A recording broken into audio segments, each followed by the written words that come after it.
महिला का संपत्ति में अधिकार और उसके अधिकार के साथ साथ सुप्रीम कोर्ट का एक ऐसा फैसला बताएंगे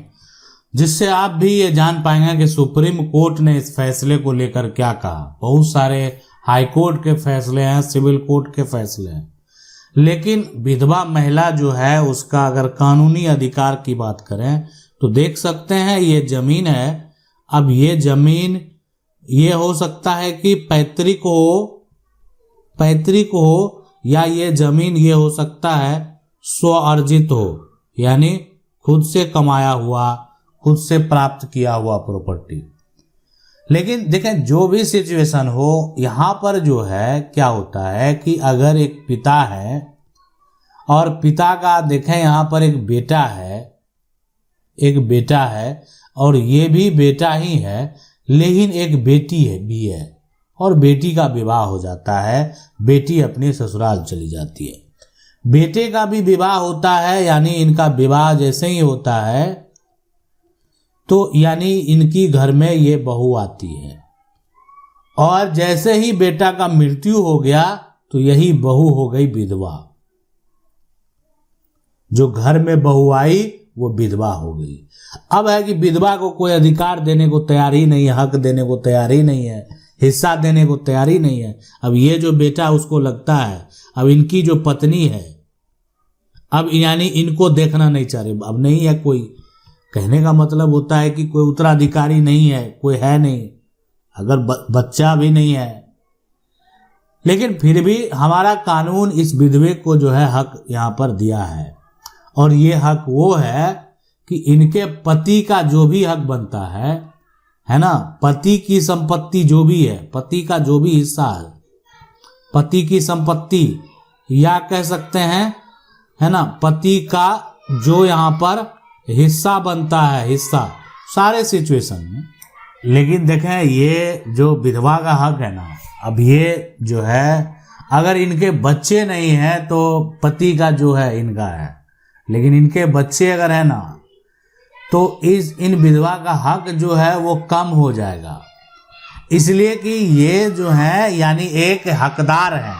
ये जो है एक हिस्सेदार है, इनका जो है एक कानूनी अधिकार है। लेकिन हम बात करें सबसे पहले समझने वाली बात है कि ये जो है एक तरह से पूरी प्रॉपर्टी नहीं ले सकते हैं। अगर इनका ये जो विधवा है, इनका अगर कोई भी बेटा है, अगर इनका कोई भी बेटी है, तो यानी अगर ये दो हिस्सा है तो एक इनका हिस्सा हो गया, तो आप कह सकते हैं इस प्रॉपर्टी को 3 हिस्सों में बांटा जाएगा। इस जमीन का जो है 3 हकदार होने वाला है, एक ये होंगी, एक इनका बेटा होगा, एक इनकी बेटी होगी। यानी पति की मृत्यु के बाद जो है यानी जो पत्नी है, जो विधवा है, वो एक हिस्सेदार है, कानूनी तौर पर उनका अधिकार है और वो अधिकार आप उनसे नहीं ले सकते, वो अधिकार आप उनसे नहीं छीन सकते। इस बात को आप समझ लें, वो अधिकार आपको छीनने का भी कोई अधिकार नहीं है। तो इसलिए देखें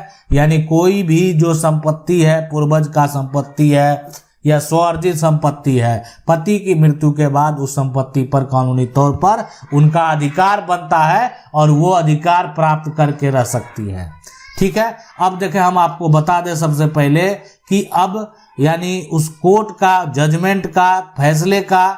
कि वो हम वहाँ पर हमारा कानून जो है वो क्या कहता है। इससे पहले आपके मन में ये चल रहा होगा, देखें ये कि विधवा जो है एक तरह से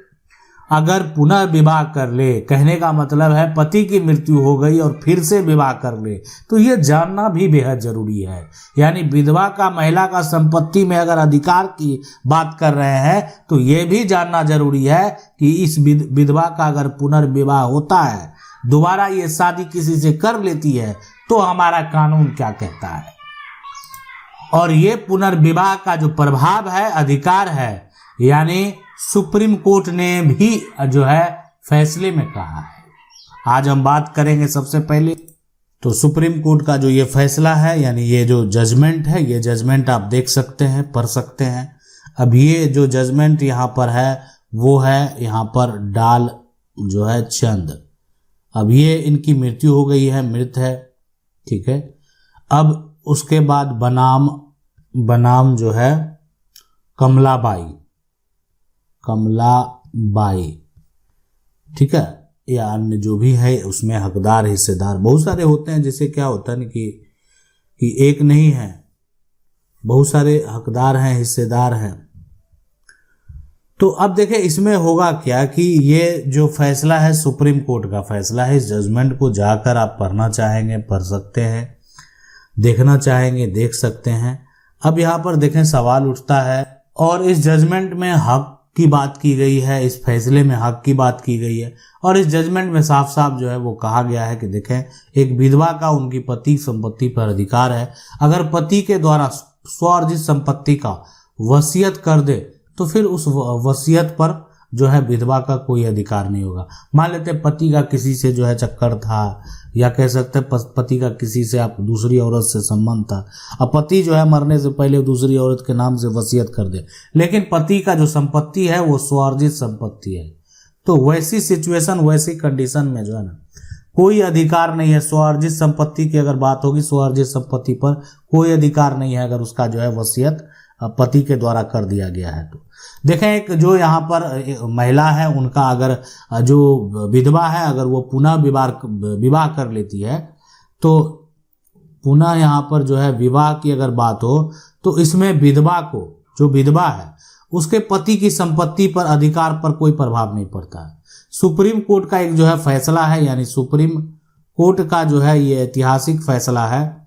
और इस फैसले में ये कहा गया देखें विधवा महिला अगर दूसरी शादी कर ले तो उसका पहले पति की संपत्ति पर अधिकार होगा। जो विधवा महिला है अगर वो मान लेते हैं दूसरी जो है शादी अगर कर लेना तो पहला जो पति है ना वो, ऐसा नहीं, ऐसा सुप्रीम कोर्ट के फैसले में कह दिया गया है कि देखें अगर जो महिला है वो अगर दूसरी शादी कर ले, ठीक है, तो एक फैसले में ये हो गया कि विधवा महिला दूसरा शादी कर लिया है, लेकिन उसका पहला पति जो है उसका संपत्ति पर जो है अधिकार होगा। अब इसमें बहुत सारे टर्म एंड कंडीशन है। बहुत लोगों को लगता है कि ऐसा करेंगे पति की खूब जो है एक तरह से उनकी पति जैसे ही मरती है वो तो ये चाह रही है कि उसका पति मरे, अब वो दूसरा व्यक्ति से शादी कर लेगी और अपने पति का संपत्ति भी हासिल कर लेगी, ठीक है। तो देखें ये इसके लिए बहुत सारे नियम और कानून है, इसके हम डिटेल्स भी आपको बताएंगे, लेकिन हम ये बताएं कि अगर कोई विधवा महिला जो है अगर अपना खुद का याचिका जो है वो दायर करना चाहती है तो वो दायर कर सकती है, यानी अपने अधिकार के लिए वो लड़ाई जो है यानी सुप्रीम कोर्ट तक जा सकती है। विधवा महिला का जो भरण पोषण की बात है, तो भरण पोषण अगर उनको नहीं दिया जा रहा है तो वो दावा भी घर परिवार पर कर सकती है। उसके साथ साथ जो है यानी जो अन्य उत्तराधिकारी है उनके बराबर विधवा महिला का संपत्ति पर हक होता है। यानी संपत्ति पर अगर हक की बात करेंगे तो बहुत सारे जो अन्य लोग अगर परिवार है उनका जो है आप कह सकते हैं उनके पति की जो मृत्यु हो, उनका भाई है बहन है, तो जिन सबका समान अधिकार है तो इनका भी समान अधिकार होगा। आशा करते हैं वीडियो अच्छा लगा होगा। वीडियो को लाइक जरूर कर दें, चैनल को पहली बार देख रहे हैं सब्सक्राइब करके जो बेल आइकन है उसको जरूर दबा लें। मिलते हैं अगली वीडियो में, तब तक के लिए जय हिंद।